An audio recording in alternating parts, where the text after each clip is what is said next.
Anh đừng anh phải đụng bụng nhá. Vui. Nè, anh em đây. Uống thôi. Chỉ cái xe đó, chỉ tông cái xe đó, nó cái bùa, cái chê.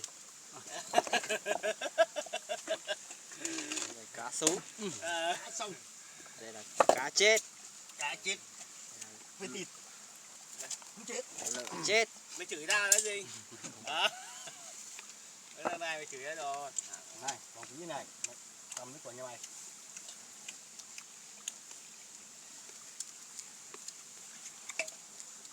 Trong kia.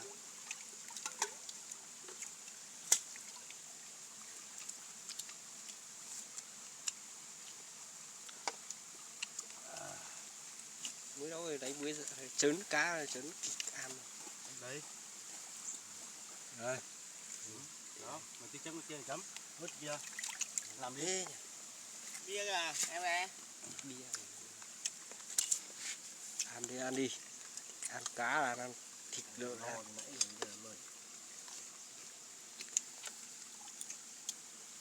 Tài gai.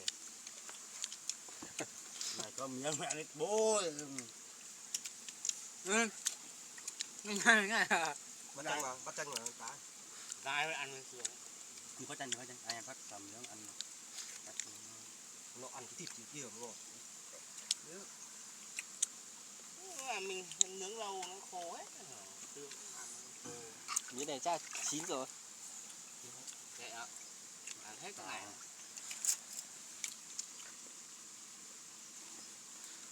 Rồi sao gãi đâu phải thoát đấy.